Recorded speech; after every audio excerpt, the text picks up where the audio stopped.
Hi, I'm Kylie, just another Army vet, and today I'm reacting to a Abhijit Chavda video. This is Indian Navy Revolt, 1946, The Great Betrayal. I thought this would be a great follow-up to last week's Think School video all about bows. Let's get to it.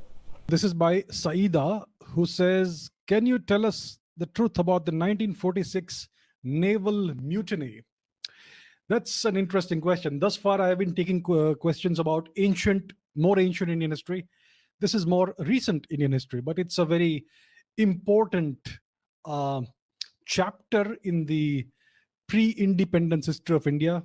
It's something that actually triggered off the independence of India. It hastened India's independence. So he's right, but you can't forget the Red Fort trial either. The Red Fort trial is what really galvanized India, and that was the trial of the 3 Indian National Army officers. So here's what happened. The UK, along with its allies, went to war in 1938, 39, I think it is. Yes, the Second World War. And a significant number of the British troops were actually Indian troops. More than 2.5 million Indian troops fought in the Second World War on behalf of the British. That's 25 lakhs, more than 25 lakhs. It's an enormous number. So this war went on for several years. It ended in 1945 with the defeat of the Japanese. The Germans were defeated in Europe, and after a few months later, the Japanese were defeated in 1945 with the twin atomic bombings of Hiroshima and Nagasaki. So that brought the Second World War to an end. And this war basically crippled the United Kingdom economically. So it became very difficult for that country to hold on to its overseas possessions, including India, especially when India had been already sucked dry of all its wealth. There was nothing left for India to give to the UK. All of the Indian wealth had already been taken over. So the British basically began slowly disbanding the Indian armed forces, right? There was a process of demobilization, which means that soldiers and sailors, etc., were released from service. Now, this process took a very long time. It was a slow bureaucratic process. Now, we had this big, quite significant, sizable Indian Navy, the Royal Indian Navy, RIN, which had ports, which was based in several ports: Karachi, Mumbai, Visakhapatnam, Madras, Kolkata, in the Andamans as well, even in the Middle East, even in Singapore and places like Indonesia, etc. So it was a very well spread out naval force. Now, what happened was that this process of demobilization was going on, and all these sailors who had fought for the British in various parts of the world, they were basically put on shore leave, and they were basically just kept idle, and they were basically waiting. They were essentially waiting to be demobilized. So this process went on for a long time. The treatment was very bad. The wages were very low. The food was terrible. There was a great deal of racism and whatnot. And also at this time, what was happening was that the Indian National Army had captured the nation's imagination because of the way in which it fought the British in the Eastern Theater, the Battle of Kohima, the Battle of Imphal, the Burmese campaign.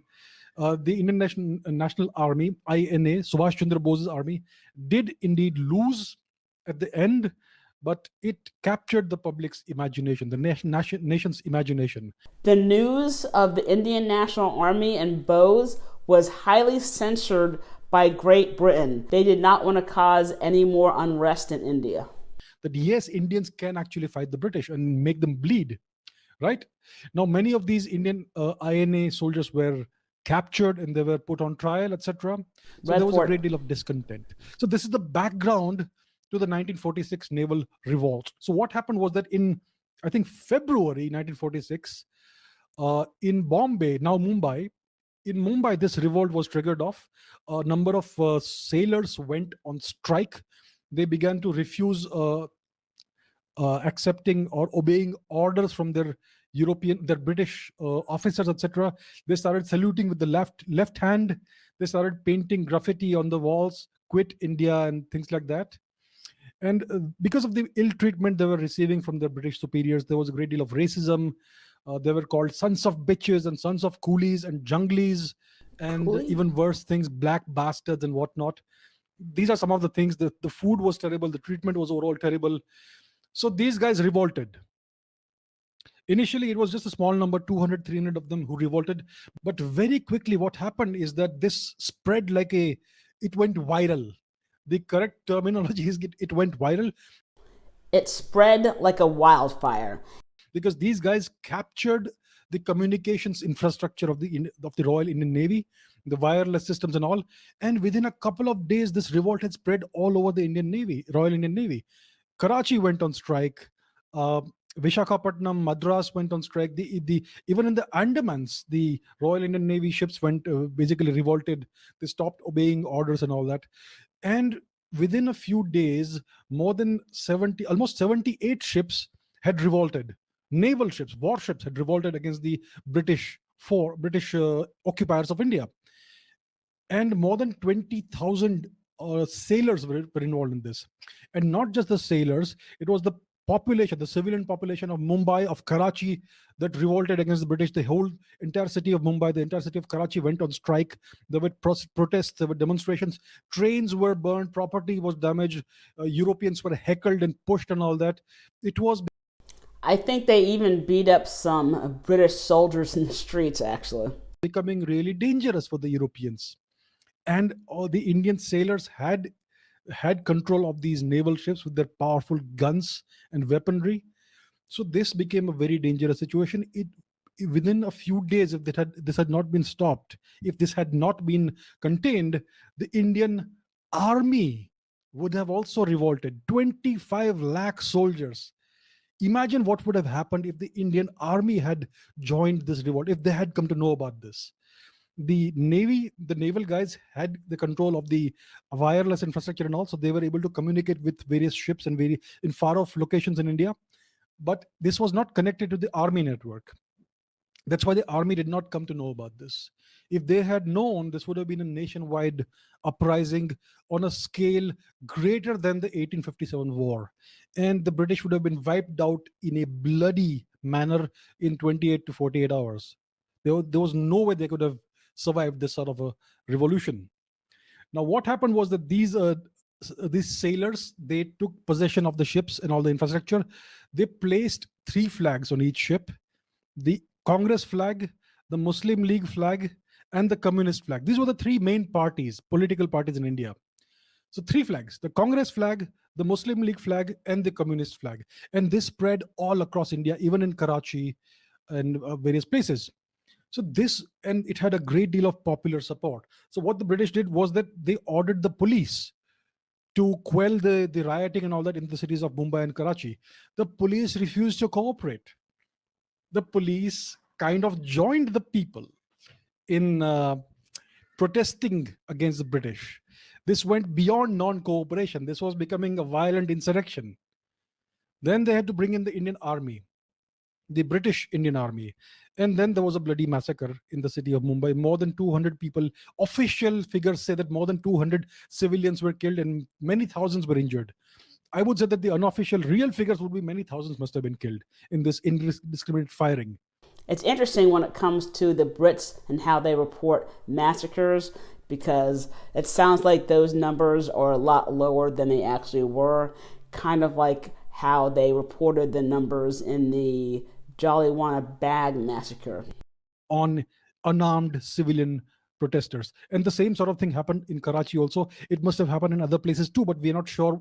I mean, we don't have the records because these records were all British records, so we don't really know. But at least in Mumbai and Karachi, there was indiscriminate firing on Indians, unarmed Indians, and it caused hundreds of deaths.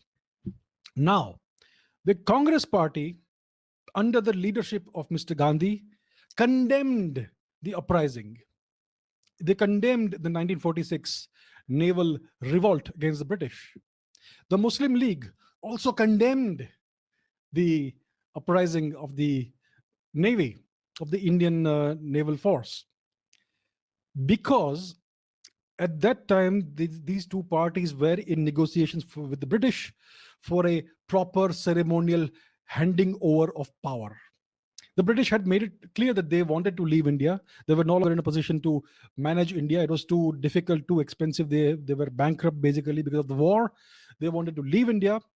And the Congress and the Muslim League were trying to negotiate and get the best deal possible. The Muslim League wanted a separate nation of Pakistan. The Congress wanted to hand over of power to themselves. And this revolution, if it happened, it would basically destroy their dreams. Why was it separated into East and West Pakistan? Why not just one Pakistan? The partition would never have happened. The people of India would have captured independence by force instead of it being handed over on a platter on British terms. So this was a very dangerous moment. The American colonists did the same thing with the British. They took their freedom. They were not given it. The Congress Party and the Muslim League, their dreams were on the verge of being shattered. So Mr. Gandhi condemned this uprising.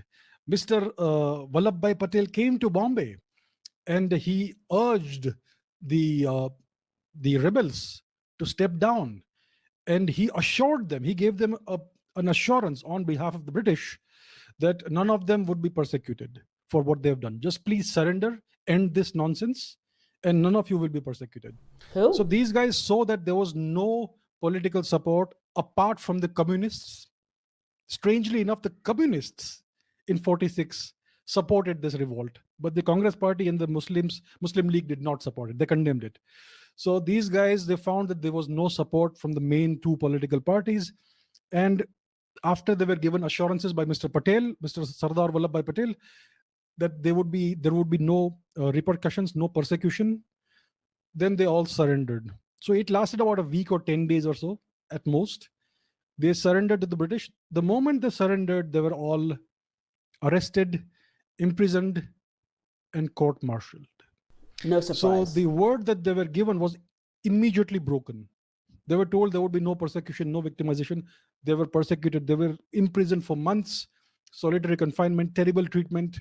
They were court-martialed, and I don't know what else happened to them.